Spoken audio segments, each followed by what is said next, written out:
So I used to be anxious about money all of the time, okay? And the crazy thing was, the more I seemed to get of it, the more anxious I felt like I was getting. Like when I was like, broke college student, I didn't have a lot of money. It didn't stress me out so much at that time. But as I got my big girl job, I started to make a really good salary. I started being able to put money away, right? Even though I still had like credit card debt and I had my student loans and those kind of things, I became so much more worried about money than I ever had in my life before, even though I was more broke in the past, right? Like, how weird is that? But then I learned about this thing, and it is called scarcity imprinting. And basically, it's when you grow up in a household where you hear things like, we don't have the money for that, okay? Or you see a lot of like fighting about money. Basically, you grow up thinking that there is not enough money to go around. Basically what happens is your brain wires itself to associate money with stress. So even when your situation improves, even when you start to get more of it, that little switch in your brain goes off and your nervous system will continue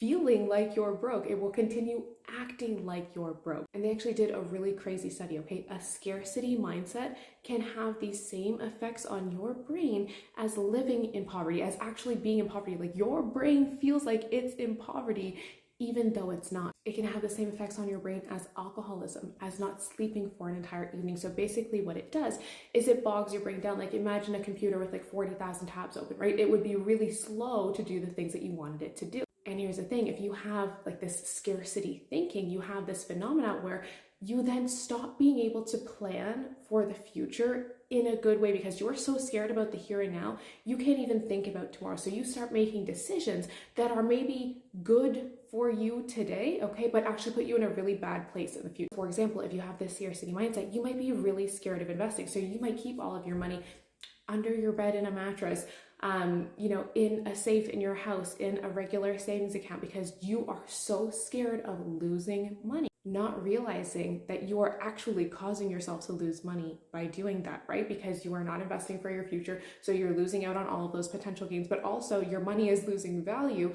due to inflation. Another way that scarcity can really impact you is like, if you feel like the money is not going to come back to you, some people will actually just go and spend that money right away because they're thinking like, I don't know when I'll ever get this chance again. Even if logically they know that's not true, they still have this scarcity imprinting in their brain. And this is why I always say to you guys, like, it doesn't matter how much tactic you learn. You can learn how to invest. You can learn the best accounts to use. You can do whatever, like all of the tactic. But if you don't address the underlying reasons why you are doing the things that you are doing, like not investing, okay? Maybe it's not because you don't know how to invest. Maybe it's because you're fucking terrified of losing money, not understanding that the bigger risk is actually never invest. Then you will never actually get ahead. It doesn't matter how many videos you watch. It doesn't matter how many books you read. It doesn't matter how many people you talk to, okay?